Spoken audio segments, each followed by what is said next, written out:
Well, hello, my beautiful Unity family. Good to see you. I've missed you. And I know you've had a good time without me. And that's okay. I tried to arrange it that way with wonderful speakers. And so today we are starting a series called Intentional Living. And this one in the first of the series is called Start Where You Are. So I'm a planner. You all know that about me. I plan ahead.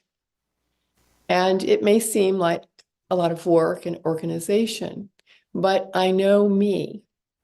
And I know that by working ahead, by forecasting in a sense, and getting those rascally ducks in a row, it helps me in the long run.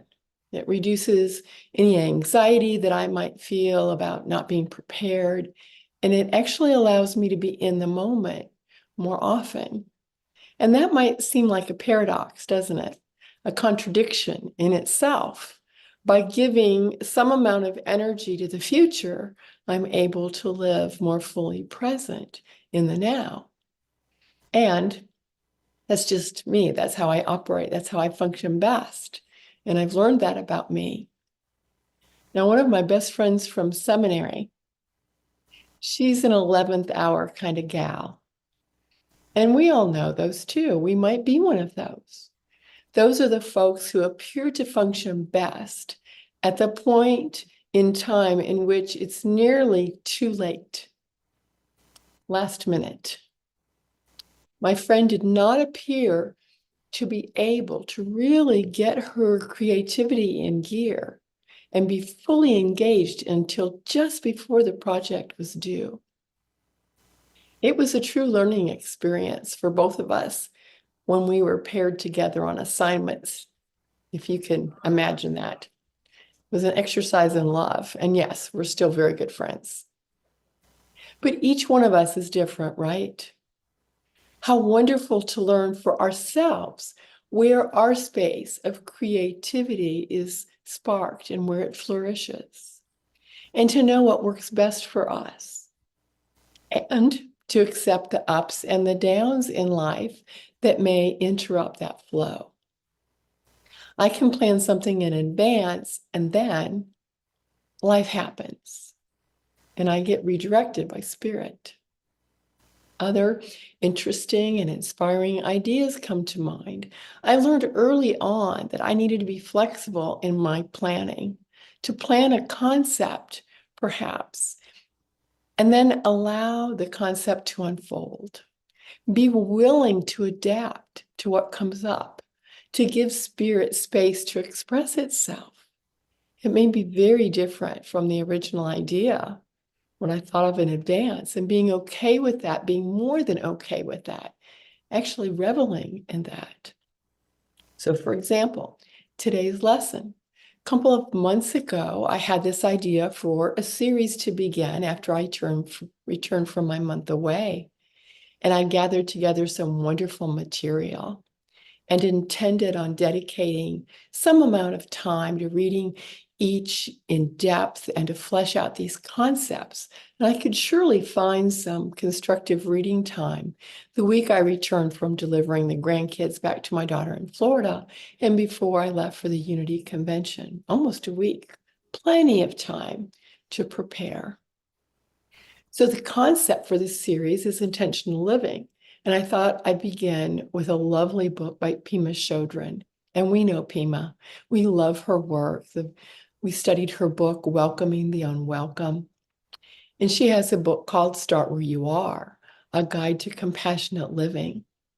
Then I thought I'd sprinkle in some wisdom from Brene Brown from her book, The Gifts of Imperfection, one of my favorites, and round it out with the book Celebrate Yourself by renowned Unity minister and educator Eric Butterworth. It was a good plan. Then life happened. The week planned for relaxation, study, and organization was instead involved with trips to doctors and tests and a treatment plan for my husband. Now, please hear this. Denny is doing very well. and his health is excellent, but it was scary there for a while, and it was exhausting for both of us. And he got sick with a cold just before all of this happened. And because he shares everything with me, I also have that cold. You can probably still hear it in my voice. But I repeat, Denny is doing very well, better than I am right now. So when I returned to the series, Intentional Living, and my original intent, and then looked at how my and Denny's life had shifted just over the past couple of weeks, I thought, how perfect. My recent experiences had grounded me so that I could present this series from a truly authentic, humbled, and incredibly grateful space. Because we might think of intentional living and conjure up a vision of a very orderly, calm, peace-centered existence.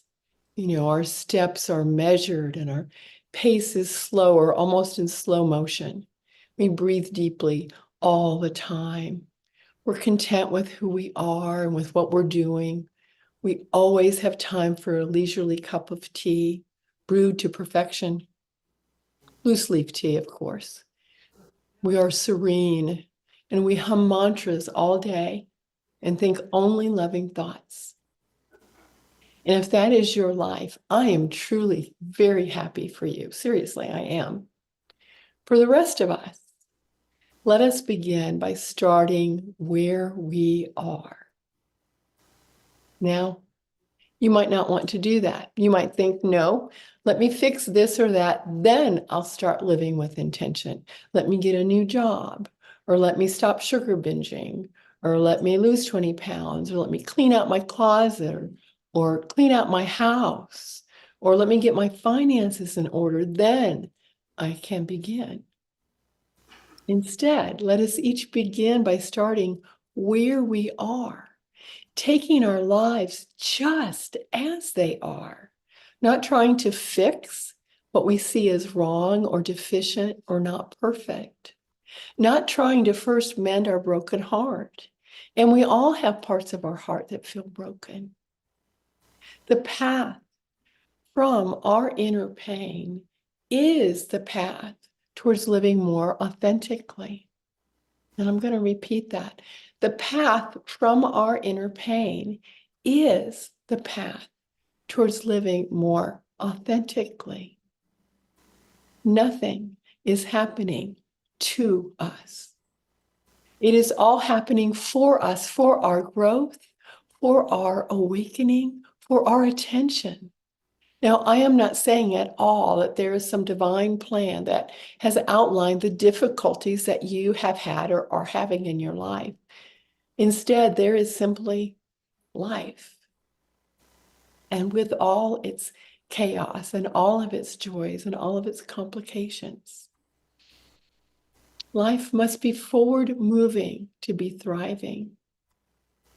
And to live fully and deeply, not simply skating across the surface, we will experience heartaches and pain, fear, grief, love, and joy, and so much more. For we are complex beings, and we are able to make choices. And I choose to heal myself, my feelings, my memories, my experiences, whenever I can. That means I must examine the yucky stuff that comes up. Now, many folks just want to ignore the yucky stuff. And when it comes up, and it will, they choose to ignore it or to bury it even more deeply. For there is a desire, each one of us, understandably, to appear that all is well, to appear perfect if possible, to behave in a certain way, to have others see us only in the best light, to not let everyone know when we're struggling with anything, even if that thing is from years ago or from yesterday. But what a stifling way to live, and how limiting. I had a friend mention to me the other day something that had popped up from her ancient history, and it surprised herself. And the intensity of her response surprised her. It involved an ex-husband and an unhealed wound from their marriage. They were in conversation, and he mentioned something in passing that prompted an immediate strong reaction from her. And being a good student of unity, she later took a look at that interaction and tried to understand exactly where it was rooted, for she thought she'd forgiven all that, and it surprised her by finding out that it was buried so deeply and that she had work to do. And I believe that she has forgiven a lot. And some of us have a lot to forgive. Moments from moments, years from years, at the time, stuffed and buried, too complicated and confusing and hurtful to deal with at the time. It's how we were able to function in the world. I had something similar occur recently also. A memory popped up about a hurtful disappointment that occurred the day my firstborn and I came home from the hospital. That was over 40 years ago. That's a long time to hold on to unforgiveness. I surprised myself that it was there. And I was so glad it came up so that I could bless it and release it and finally forgive. And I'm sure there's more to pop up. Now, the unforgiveness you may be holding on to might be towards yourself. These bits and pieces that chip into our sense of worthiness. Here is where we start. We start where we are today, each one of us, in all of our glory and with all of our scars, all of our seeming imperfections and quirks, our short-sightedness, our flaws, our failures to be perfect.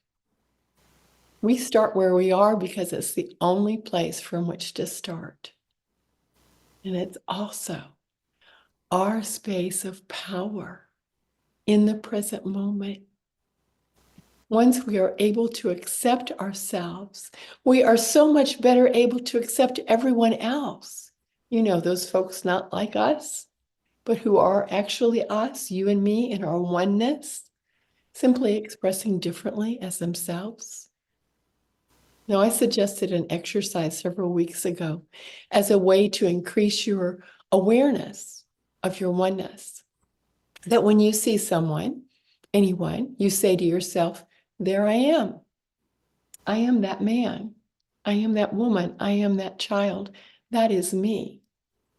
Well, I discovered and have been practicing an approach of they are me, way of thinking, going just a little bit deeper.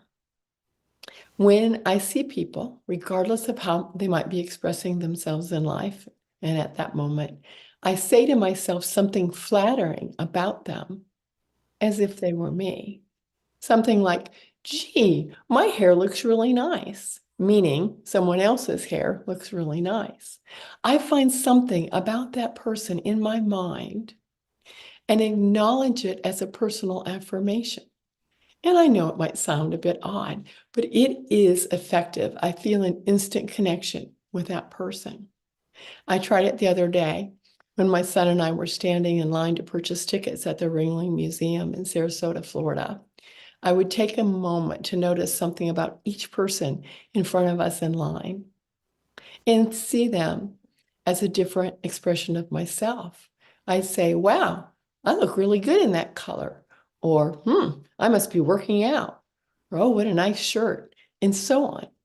I know it sounds silly, but it was deepening my relatedness, my connection with others, and increasing my awareness of oneness. Because we can find something positive about anyone. Someone living on the street, wow, I'm really tough.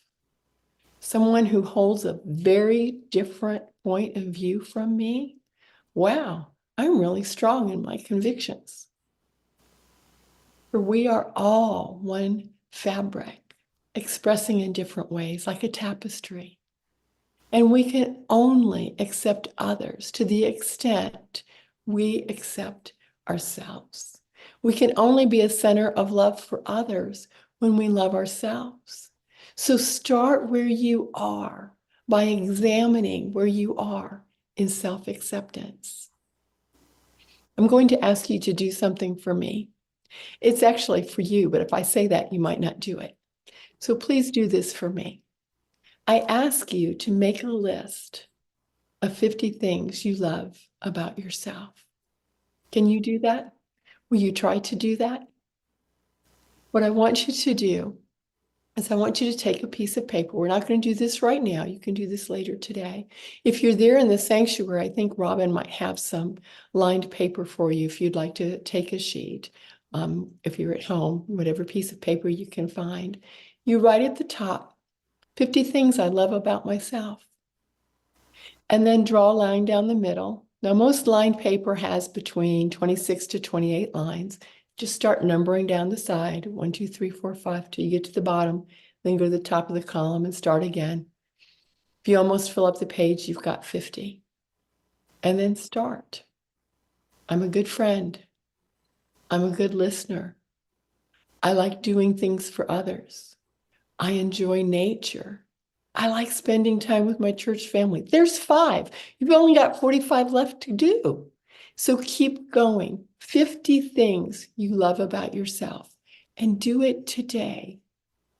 And if you run into a roadblock and you can't think of 50, you have my email address. You can email the church, or you can email Rev Daybree at unityofthekeys.org. Rev, R-E-V, Daybree, D-A-Y-B-R-E-E, at unityofthekeys.org.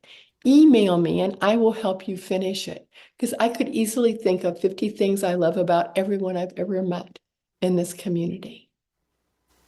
So start where you are. Come to terms with who you are and the gifts that you bring to this world. And as you continue to not only accept, but to celebrate yourself, you will grow in the ability to not only accept, but to celebrate everyone else just as they are. No need to change them or improve them. I attended at church the other day with my oldest daughter in Clearwater. And the slogan of the church is love God, love people. It's very simple, isn't it? It's awesome. Love God, love people. How foolish of us to think we can love God and hate people, or love God and love some of the people, the ones like us, the ones that follow the rules that we make up as important. We can love the people who are not too far out there or out loud or rebellious, just too different. It doesn't work that way. Yet, how many of us hate something about ourselves? Let's move past that, all of us. This is the first step in living our lives with intention. For we are each precious, unique, individualized expressions of the divine. I honor you. I celebrate you, and I love 50 things and more about you. And so it is. And so it is.